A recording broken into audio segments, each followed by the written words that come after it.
This episode is about one man's legacy, one career, one voice metaphorically and literally that left an imprint on all of us. Today we honor Val Kilmer, actor, artist, survivor.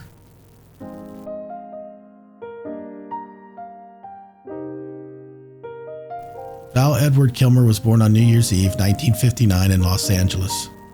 His family had its share of challenges. His parents divorced when he was just 9 years old. His younger brother, Wesley, died at a young age due to epilepsy complications. Those early experiences shaped Val's sense of depth and introspection on something you could always feel simmering beneath the surface of his performances. He studied at Hollywood Professional School and later Juilliard, arguably the most elite performing arts school in the country. He was the youngest student ever admitted to their drama division at the time. He was serious about the work. He wasn't chasing stardom. He was chasing truth through performance. He began on the stage, Shakespeare, Chekhov, experimental theater. He even co-wrote and starred in a play with a future collaborator, Kevin Spacey. The goal wasn't fame, the goal was authenticity. It always was. Of course, fame found him anyway. Perhaps we could persuade him to sing for us. Shall we ask him?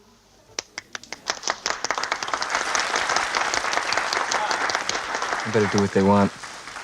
I promised my manager.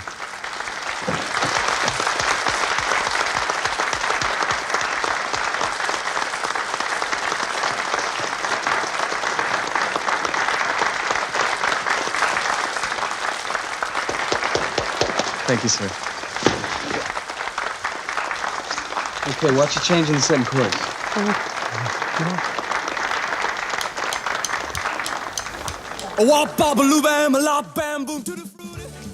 Top Secret was absurd and brilliant. I've always loved that movie.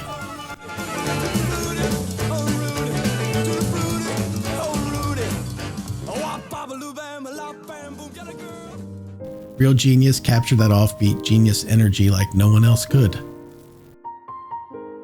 And Top Gun made him a household name, Iceman, stoic, sharp, and iconic.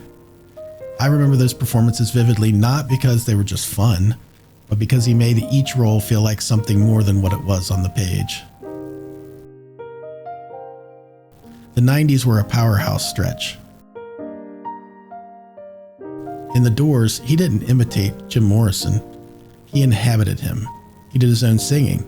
The transformation was so complete, even the surviving bandmates were stunned.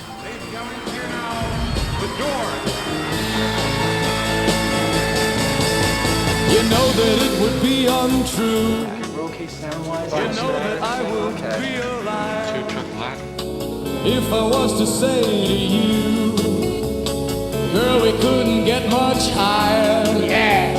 He said it. He said it on national TV. I can't believe that. Then came Tombstone. Why, Aunt Bailey, we cross. Them guns don't scare me. Without them guns, you ain't nothing but a skinny lunger.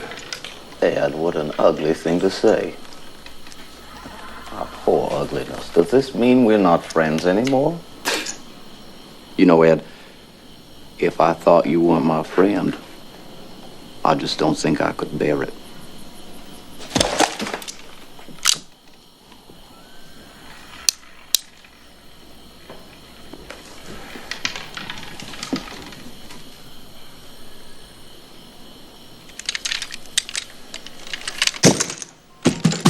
There. Now we can be friends again. His portrayal of Doc Holliday might be one of the finest character performances of that decade. It was haunted, witty, and deeply human.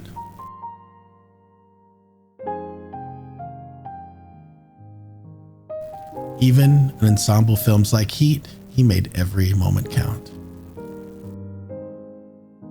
Off-screen, Kilmer's life was equally rich and complicated. He married actress Joanne Whalley in 1988. They met on the set of Willow. They had 2 children together before divorcing in the mid-90s. By all accounts, he remained a devoted father, even as his career pulled him in unpredictable directions. He followed his own compass, even when it baffled Hollywood. He took on roles like Batman in Batman Forever, a performance that's often overlooked but worth revisiting. In The Saint, he got to play a kind of chameleon, a nod to his love of transformation. Eventually, the industry began to shift. Stories circulated about him being difficult to work with. Studios cooled, roles dried up. But through it all, Val didn't stop working. He turned to indie projects, voice work, writing. He painted. He explored faith. He was and remained a seeker of meaning, of God, of purpose. In 2015, he was diagnosed with throat cancer. Treatment saved his life but cost him his voice. For someone whose voice had become part of cinematic history, the irony was cruel. But Kilmer didn't disappear. In 2021, he released Val, a documentary built from decades of personal footage. It was raw, beautiful, devastating, and deeply moving. It was the story of an artist refusing to be erased. And then came one of the most powerful movie moments that I've seen.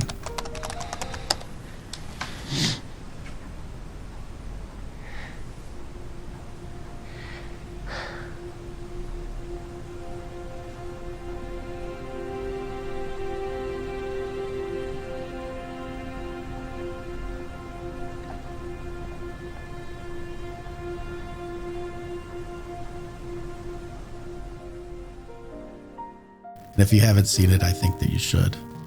In Top Gun Maverick, Val returned, but not just as Iceman, but as Val. He spoke only briefly, but his presence said everything. It wasn't just a character reunion, it was a moment of grace, of recognition, and of tribute.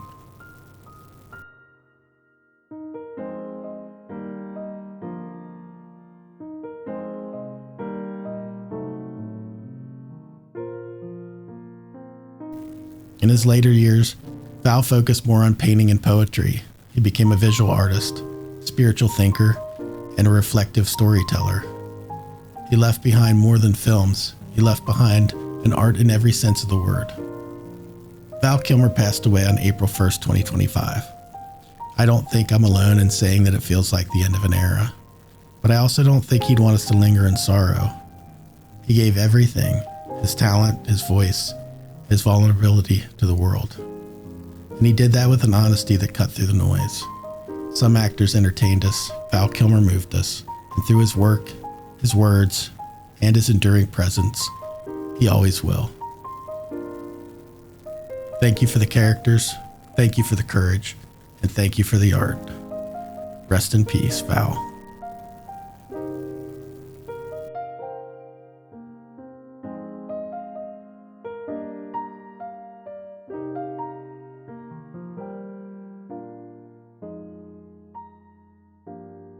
This has been a Touch of Madness production, brought to you by the creative minds at Tommy Twins Media.